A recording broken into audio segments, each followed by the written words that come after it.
So, yeah, Right. the sport evolved. They and sound the like a boards collector's evolved. item, mate. Yeah.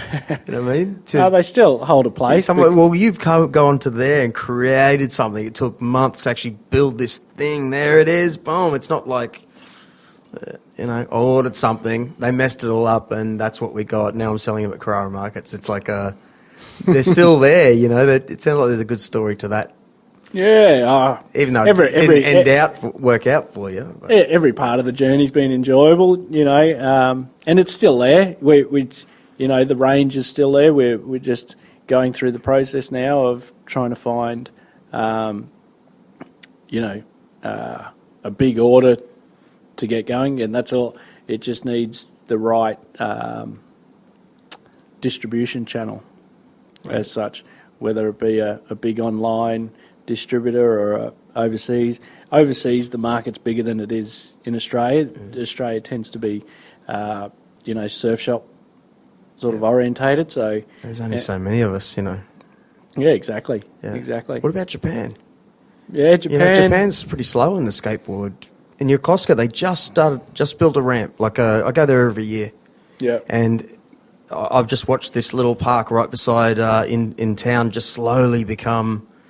Now kids are building little ramps and this and that. Yeah, we are seeing some developments over there. The problem with downhill is Japan's very strict. Yeah. The police are very strict and culturally you're doing something very weird. Yeah. Yeah, culturally you don't want to, get the men in blue offside, or it's sort of a taboo area. So it's a very strange market to try and promote into, whereas, third world Asia, like Philippines, is booming because they find a hill and, they say to the council, hey, we're going to have a downhill event, and it's jobs on. Right. They close down the road and they get the jeepneys and chuck 100 kids onto the top of buses, and up they go. And there's an opportunity for us to do something. Yeah, okay. Yeah, so, that's where the next evolution of the sport exists, is proper promotion, proper media outlets for it. So that's probably the next phase that we're trying to go through, is what next is to engage good media to cover these World Cups so it actually gets out there. Yeah. Because pretty much, we've got a World Cup on next week and no one knows about it. It'll go, it'll happen, and there won't be... it's at Mount Kira, in Wollongong. So that's what I'm, was waving the flag. It just come through today that I've got some sponsors to fly me down and compete in it. I'm the last remaining Australian to go in every World Cup that there's ever been in Australia. So nice. I want to keep the flame burning and not let that, part of my history, I suppose, die. Because once I miss one, that whole thing's dead and buried.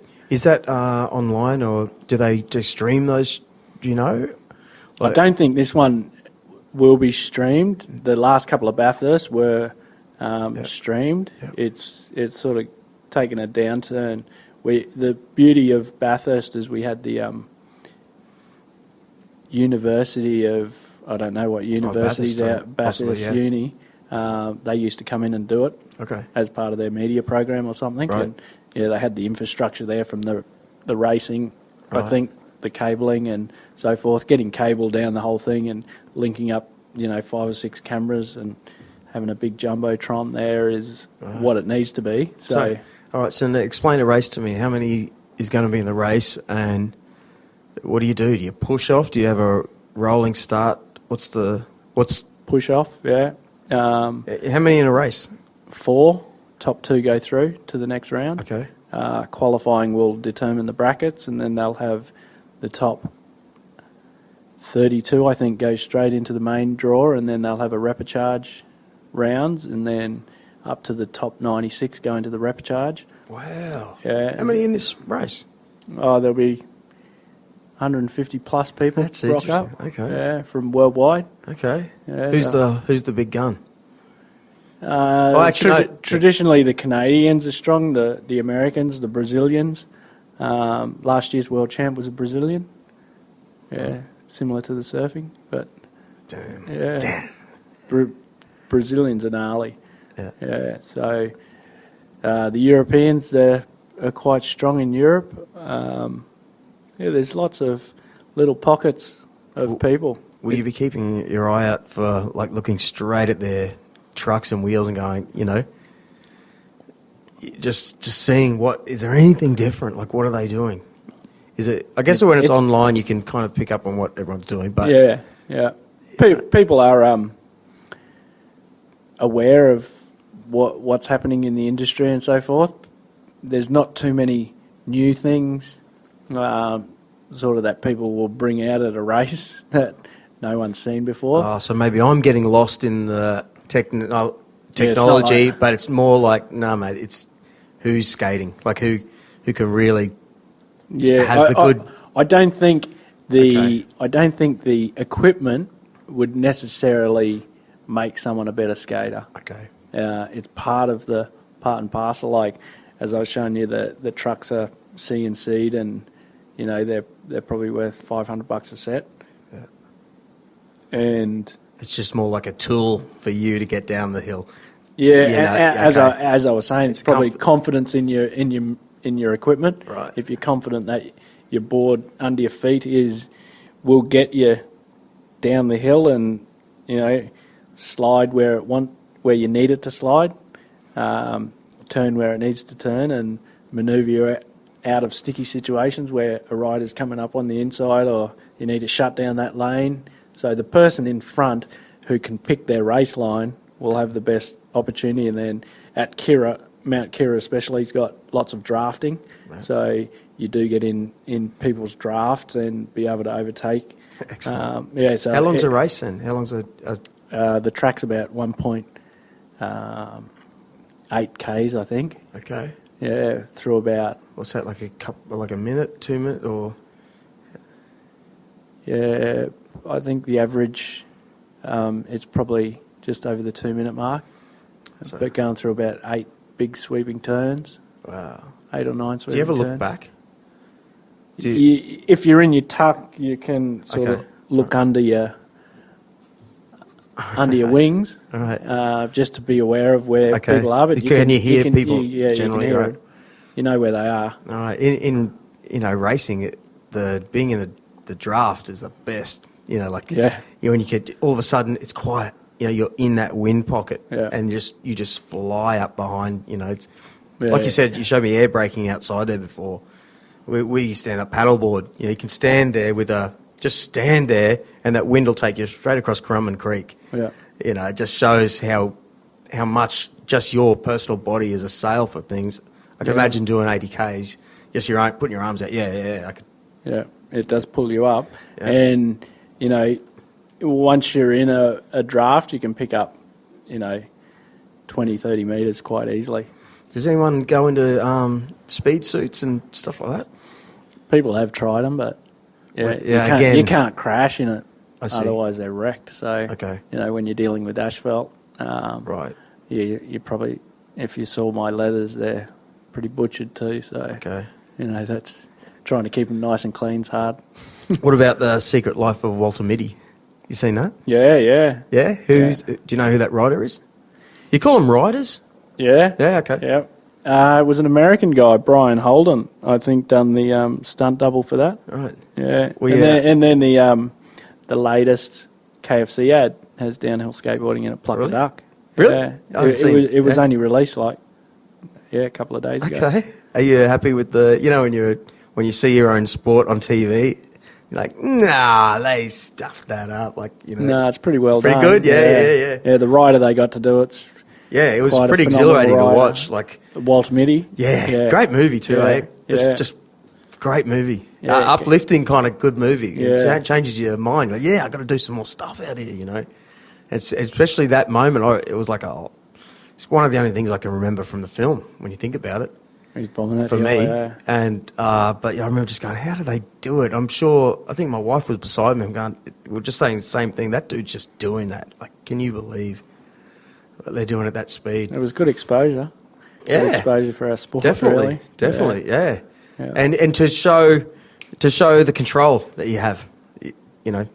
great exposure for your sport to Yeah. show that, no, this guy's very in control, Yeah. Yeah, It was funny. He grabbed the rocks and he was using them as pucks and that's so right. forth. Yeah. And that's cool. We Yeah. have pucks on our hands, so we're able to touch the road, and that becomes another pivotal point. So, yeah, no, safety's paramount. What do you really. mean? What? So we have gloves on, Yep. and on our palms, Yep. we've got plastic pucks. What, like stuck ice hockey? on. Yeah, so we can touch the ground. I see. Basically, and slide. Right. So effectively, that's a Okay. pivotal point. So and what about your knees? Is it like a motorbike rider's? Do you have anything extra in there? No, you keep your knees off. That probably. Oh, Yeah, I don't know why, but when they are doing freestyle sliding, some of the knee pads are rolled around so that people can put their knees down yeah. with pucks on it. But for Shoes? racing, Special grip shoes. for foot braking, we used to peel tyres down to the the steel radial belt. Yeah. So peel the rubber top Yeah. off a tyre. Yep. Pardon me, and then stick it down. Okay. Yeah, stick it onto the bottom of the shoe, and then Right. get a super sharp And you do Stanley that now? knife. Yeah. Yeah, yes and no. Now foot braking isn't a big part of the sport. People are sliding more than foot braking, but Okay. the foot breakers, the Europeans, foot brake a lot, and your shoes wear out quickly if you're foot braking. Right. Yeah, we burn through a shoe in a session. Okay. Yeah, Of course. so if you're if you don't have a shoe sponsor, Yeah. you're gripping them up yourself, basically. All right. Well, mate, we've hit the time, but Yeah. so you're doing this race. Yeah, going to my 7th World Cup, so pretty excited. I'm gonna. And where will I look for results? It's an IDF race, the International Downhill Federation. They have a Facebook page. I suppose there'll be Yeah, okay. updates. They've got a website, but I suppose their traditional social media platforms, Twitter and Yep. and Instagram, and no doubt if you look for the hashtag Mount Kira Downhill World Cup, Yep. or Google Downhill World Cup Mount Kira, you'll find some stuff, and the results will be up there. Probably lots of footage will come out.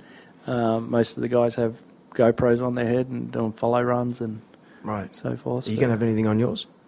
Yeah, I'll try and A lot of get. people tell me, I've never done it, but Periscope. It's like a live stream.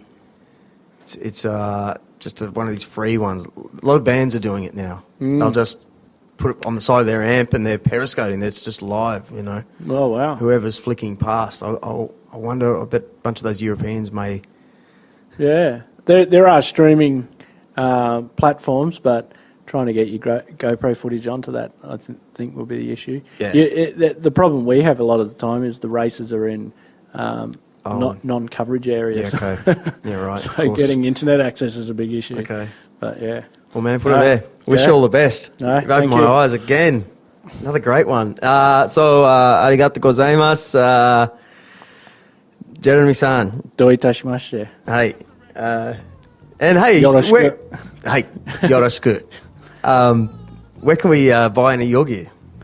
The brand's in hibernation at the moment, so Yeah. I'm down to limited stock, but hopefully in the next 6 to 12 months we'll be back in business. You on Instagram or anything like that, or Yeah, any of that stuff? Early Skateboards. We did have all the social media pages. Just when we went into hibernation, we sort of kept quiet a bit. We didn't want to sort of market something that's not there Yeah. as such. So, yeah, hopefully. I feel like I want to tell anyone to buy those boards, but you know what I mean. I'll let you know. You got to I'll have let you know. something cool from the Gold Coast hanging on the bar. Like, Yeah. You know what I'm saying? Well, good on you, man. Thank Matane. you. And there it is, guys. Thanks to Koala Kama, the Chill Out Drink, for bringing us another episode and calming us all down. Thanks to Jeremy Rodgers for coming in. And I'm really keen to see how he goes in this World Cup downhill race.